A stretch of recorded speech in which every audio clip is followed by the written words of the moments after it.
आप सोचो कि ये जीवन क्या है। अगर आप जीवन में आप सत्यनिष्ठ हैं, कर्तव्य परायण हैं, भगवान की भक्ति में लीन हैं, भगवान आपके दर्शन देंगे दोस्त। दर्शन देंगे ही देंगे आपको। एक छोटी सी प्रस्तुति जो एक बार एक बहुत बड़े महात्मा थे, उनके बारे में प्रचलित था दोस्त, वो भगवान के साक्षात दर्शन करते हैं। वो महात्मा एक बार भ्रमण करते हुए महात्मा जी का पड़ाव किसी गांव में गए, गांव में पड़ा, वहां गांव में पहुंचे। गांव के जमींदार बहुत संपन्न थे और भगवान के भजन में रत रहते थे, अपना मन लगाना चाहते थे। उन्हें पता लगा कि गांव की सीमा पर सिद्ध संत महात्मा डेरा डाले हुए हैं वहां पर। तो महात्मा जी के पास पहुंचे, चले गए और बोले, गुरुजी, हमें भी भक्ति करनी है, मुझे भी भक्ति करनी है। लोग कहते हैं कि आप भगवान के साक्षात दर्शन करते हैं, हमको भी भगवान को देखना है, गुरुजी हमको भी भगवान को दिखाइए। महात्मा जी ने वो जमींदार की बात को अनसुना कर दिया, सुना ही नहीं जैसे, और अपना प्रवचन देते रहे। वहां नित्य यही कर्म चलता रहा दोस्त। प्रतिदिन जमींदार आता था, संत उसके बातों को अवहेलना करते थे, अनसुना कर देते थे, और जब नित्य कर्म यही चलता था। जमींदार प्रतिदिन प्रवचन में जाता था दोस्त, और महात्मा जी को एक ही प्रश्न करता था, मुझे भगवान के साक्षात दर्शन करने। महात्मा जी प्रवचन करते रहते, जमींदार प्रश्न को अनसुना करते रहते। कई दिन बीत गए सर। जब संत जी को वहां से जाने का टाइम हुआ, उनका वहां पर डेरा जो था उठाने का टाइम आया, तो वो समय हो चला उनका।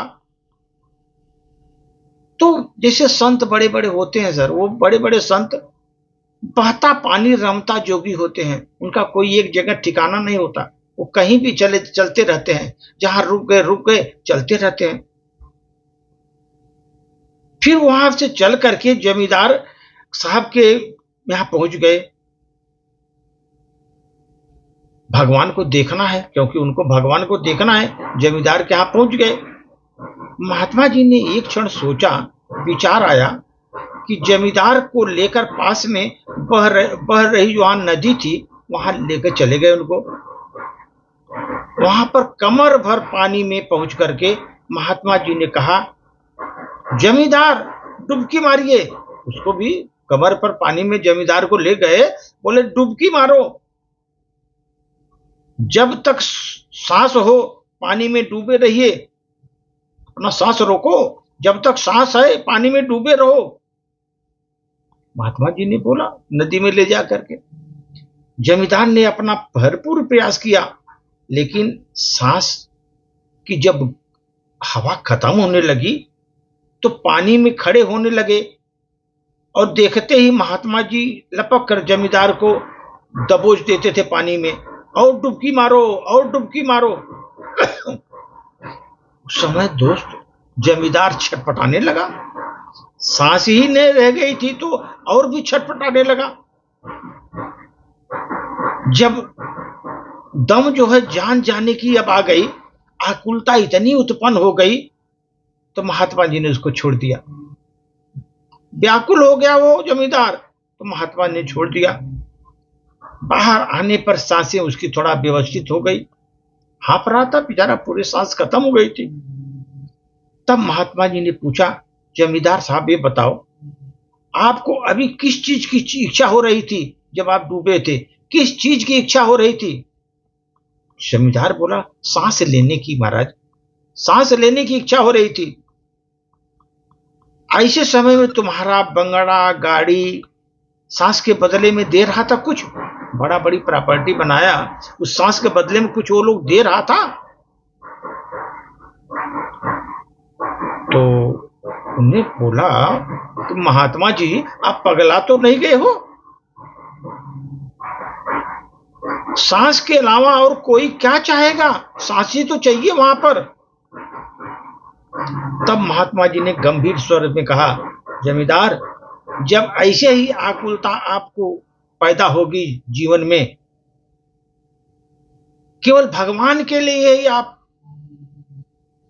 एकदम तैयार रहेंगे आकुलता में कि भगवान हमको दर्शन दें, तो स्वयं भगवान भागे भागे आएंगे तुम्हारे पास। वे आपकी धीमी पुकार भी सुन लेंगे और आप तुमको दर्शन देंगे।